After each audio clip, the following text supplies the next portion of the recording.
اچھا دیکھیے بہت ساری ایسی چیزیں بھی ہیں آج کل لوگ پوری دنیا بھی اس ملک کے خلاف ہوئی ہے اور بعض اپنے افراد بھی ان پر اعتراض کرتے ہوئے نظر آ رہے ہیں. ایران تو دیکھیے کتنے ہی اہل سنت کی روایات ہیں, اگر آپ دیکھیں باقاعدہ وہ روایات تو آپ کو اندازہ ہوگا کہ پیغمبر اسلام نے بات فرمائی کہ میرے بعد بہت سے لشکر ہوں گے لیکن تم اس لشکر میں شامل ہونا جو خراسان سے آئے گا. خراسان ایران کو کہا جاتا ہے, اس لشکر میں تم لوگ شامل ہونا جو خراسان سے آئے گا. دوسری ایک اور روایت حضرت ابو ہریرہ کی بھی ترمذی کے اندر بھی کہ پیغمبر نے فرمایا خراسان کی طرف سے سیاہ سیاہ جھنڈے آئیں گے, کوئی طاقت ان کو واپس نہیں کر سکے گی یہاں تک کہ وہ بیت المقدس میں نصب کر دیے جائیں گے. اللہم صلی علی محمد.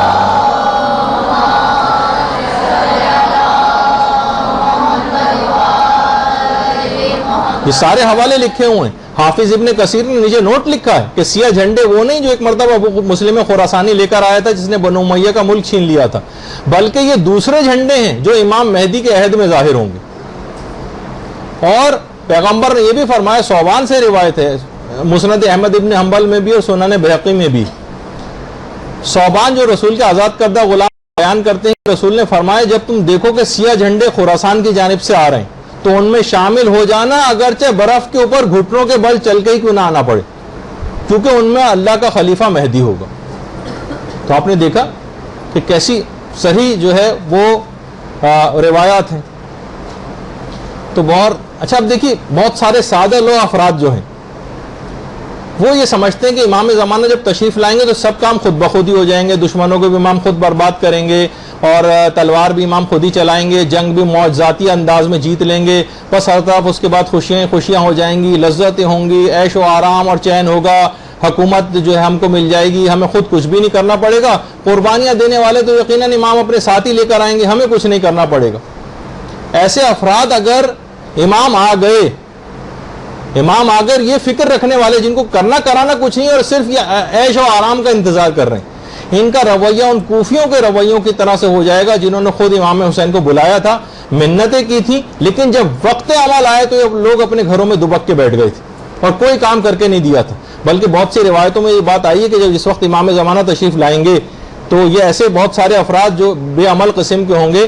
جو کرنے کرانا جن کو کچھ نہیں, کہیں گے کہ یا ابنا سیدہ واپس تشریف لے جائیے, ہمیں آپ کی کوئی ضرورت نہیں. یہ وہی افراد ہوں گے جنہیں غیبت میں کسی کام کے کرنے کی کوئی عادت نہیں تھی, کوئی خدمت انجام دینے کی عادت نہیں تھی, ان کا کام صرف ولادتوں پہ SMS کرنا تھا, یہ صرف جشن کی تقریبات ویسے سال میں ایک آدھ مرتبہ مطمئن ہو جاتی. امام آئیں گے تو پورے طاقت سے اسلامی احکام کا نفاذ کریں گے, موویوں کے اوپر پابندی لگا دیں گے, گانوں کے اوپر پابندی لگائیں گے, حرام فلموں کے اوپر پابندی لگائیں گے, مکس گیدرنگ پہ پابندی لگائیں گے, بے پردگی کے پابندی لگا دیں گے, اسراف والی تمام تقاریب کے اوپر پابندی لگا دیں گے, عیاشی کی زندگی گزارنے پر پابندی لگائیں گے. باقاعدہ میں ملتا نہیں کہ امام سادہ زندگی گزارنے کا عہد لیں گے. ایسے افراد جو بھی سب چیزیں دیکھیں گے کہیں گے مولا واپس تشریف لے جائیے. تو بہرحال ڈریں کہ کہیں ہمارا عمل ان کوفیوں کی طرح سے نہ ہو جائے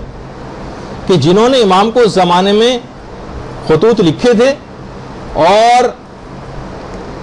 ہم آج جو ایک لحاظ سے دیکھا جائے تو جو ہم عریضے لکھ رہے ہیں کہیں کوفیوں کے خطوط کی طرح سے نہ ہو جائیں. وہ بھی کہہ رہے تھے کہ مولا آئیے آئیے اور پھر ساتھ نہیں دیا تھا, ہم بھی عریضوں میں لکھ رہے ہیں مولا آئیے آئیے اور کرتے کراتے کچھ بھی نہیں. تو علماء یہ فرماتے ہیں کہ دیکھیے واقع کربلا جو ہوا تھا اس میں ہر طبقہ زندگی کے لیے عبرتیں اور مثالیں. جس شخص نے جو کردار اس زمانے میں امام حسین کے ساتھ واقع کربلا میں انجام دیا تھا, جو اپنے زمانے میں جو آدمی جو کیریکٹر پیش کر رہا ہوتا ہے وہی ایسا ہی ہے جیسے اس زمانے میں امام حسین کے دور میں ہوتے تو آپ وہی کیریکٹر پیش کرتے. یعنی آج ہم امام زمانہ کی حکومت میں زندگی گزار رہے ہیں, ہم کربلا میں ہوتے اور یہی والا کیریکٹر ہمارا ہوتا تو آپ خود سوچیے ہم کس کیمپ میں ہوتے. احیاء دین سے لاپرواہی, حرار و حرام کی کوئی تمیز نہیں. بتائیے کردار ناصرانہ امام حسین کا تھا یا یزیدی فوج کا تھا؟ فسق و فجور کے اندر جو زندگیاں یہ لوگ گزار رہے تھے یہ امام حسین کے کیمپ میں نظر آتے تھے یا یزیدی کیمپ میں نظر آتے تھے؟ تو بہرحال بہت سے لوگ کہتے ہیں کہ جناب بہت زیادہ آپ لوگ ٹونٹنگ کرتے ہیں, اور تو آپ خود دیکھیں کہ یہ جب اس قسم کی باتیں ہوں گی اس میں ٹونٹنگ نہیں کی جائے گی تو کیا کی جائے گی؟ کیا ہم یہ کہیں گے تمام لوگ صحیح ہو گئے, ہر دین کا بڑا کام کر رہا ہے, امر و نہی کے فرائض انجام دیے جا رہے ہیں, واجبات و حرام کی خوب پابندی ہو رہی ہے, اور خواتین نے جناب غیبتیں کرنا بند کر دی ہیں اور اسراف کرنا بند کر دیا ہے اور بے پردگی بالکل چھوڑ دی ہے, مرد پابندی سے خمس دے رہے ہیں, دین کے کام کر رہے ہیں, دین پر پیسہ خرچ کر رہے ہیں, ٹی وی کو وقت دینے کے بجائے اصلاح معاشرہ و تبلیغات کے فرائض انجام دے رہے ہیں. بتائیے کتنی جھوٹی تعریف آپ کی اور کی جائیں. آپ سے مراد یعنی عمومی جو معاشرہ. برحمتك يا أرحم الراحمين وصلى الله على محمد وآله